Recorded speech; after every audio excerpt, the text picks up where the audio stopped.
The Worry Exams. The University of Life is the one educational establishment that we don't know we've enrolled in until we've been working at some of the various courses for a few years. And for most of us, even by the time we've realised what's going on, we've already mastered quite a lot of the course material. We've already become very good at doing certain things. Setting the scene. The first school we get to study in is me. And in this school, we learn first about the spectrum of comfort and pain. Later, we learn about the spectrum of nice and nasty, and also learn about the spectrum of good and bad. The first spectrum is purely based on experiential feedback, whereas with nice and nasty and good and bad, these are more related to an interpretation of where they also lie on the spectrum of comfort and pain. Of course, part of our learning and understanding is that we do get to recognize that nice and good are not comfort per se, but are part of separate methods of measuring. Likewise with nasty and bad. These lie more in the area of unpleasant or dangerous than necessarily being measured in terms of pain. An adult describing a bad dog or nasty man can be interpreted in a wide variety of ways by a young child, depending upon their understanding of the three spectra I've already mentioned. And unless we engage the child and find out where they are on this particular learning curve, how will we ever know what their subjective interpretations are? Their modelling and learning how to learn is, pretty much, left to their own devices, prompted and guided, of course, by their living family of origin. Now, there are many schools and faculties in the University of Life, and one particular thing has always been one of my curiosities. At what point in our childhood do we encounter worry?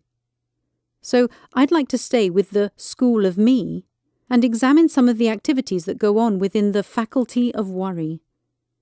This is a very well-attended faculty, with huge numbers of students, some who go on to become true masters of the art. And yet it is, believe it or not, non-compulsory. It is an optional faculty, and we can choose what and how much to learn there, what and how to practice, and adopt the requisite thinking and behaviour to show the world our level of capability as a worrier. The Faculty of Worry. Now we all at some point in our studying at the University of Life get to spend some time in the Faculty of Worry. It is an important experience, for how else might we know whether to stay with it or whether to discard it as being not my cup of tea? And there are people, like that, who discard their worries. People for whom the concerns of the world and the way they process all the meanings of the world and the people they interact with are not given much subjective emotional interpretation. Or to put it another way, they are not given a second thought. We tend to describe these people as sailing untouched through life. But here's the thing. Most of us sign up for years to the Faculty of Worry. Even when young, we might already have begun to see that worry can protect us in advance from things that may, or may not, be painful, nasty, or bad. We are being cautious. We are looking out for ourselves. That makes it all right, and valid, and a sensible thing to do, doesn't it? As we work through various modules, doing and handing in, i.e. showing the world, our coursework, we are all the while getting feedback to reinforce our learning and understanding. Finally, at the end of every year, we usually get to take our worry exams. These are a set of hypothetical upcoming experiences and scenarios that we have to interpret to satisfy the criteria that allow us to move on. Of course, graduating and moving on to next year is something that we would be at pains to ensure, for being stuck in a year and having to retake those end-of-year exams would be a real bind. It would say so much about us as a student in the University of Life. Exam days in the worry exams are a bit like most other exams. We know we should have revised well and have a good night's sleep beforehand, but we're probably lying awake, burning the midnight oil, just going over things again and again in our mind. We might be hoping for questions on X because we're particularly good at X, and could probably worry about X with our eyes shut. On the other hand, we're worrying about getting questions on Y, and there's nothing more debilitating than worrying about questions on worrying. Outside the exam hall, there are people standing around looking studious and concerned. Then there are the ones who stroll around with an air of grounded calmness. You just know these losers are so going to fail. I was sitting a paper on anxiety the other day when someone put their hand up and asked if they could leave because they'd finished. The idiot didn't know that you must stay until the end of any paper in the worry exams, because there will always be something left in mind to write about. Why, if I did that, I'd be so worried about having not put down everything I know, or thought I knew, about anxiety, that I'd spend the rest of the time before the results came out worried about the fact I'd not given it my best shot. Confidence.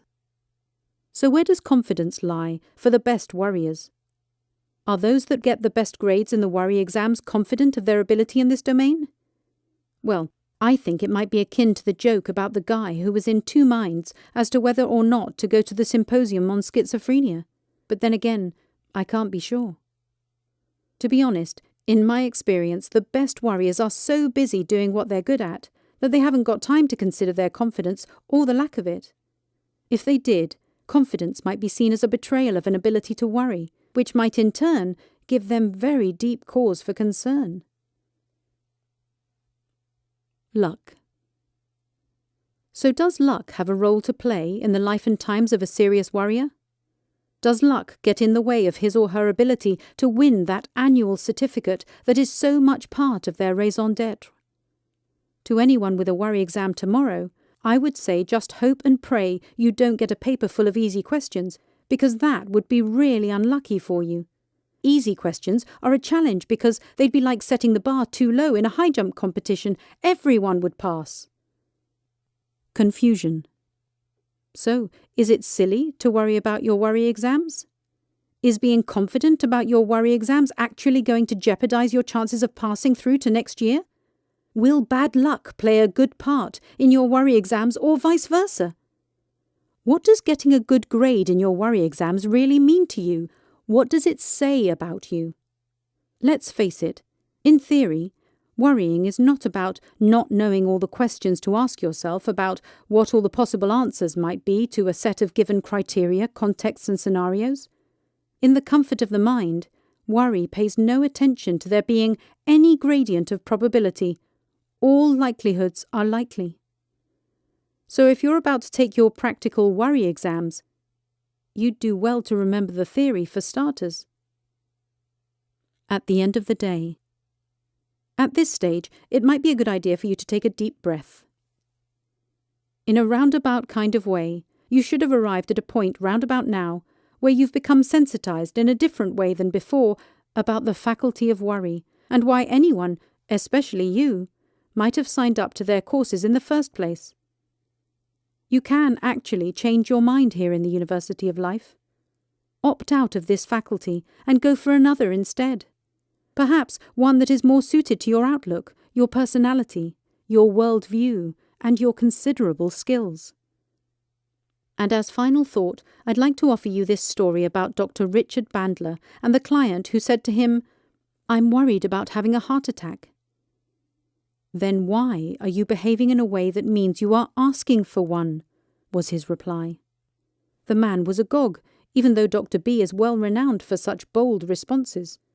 "Look," he continued, "worry increases your blood pressure and pushes up your heart rate, two factors that bring on heart attacks.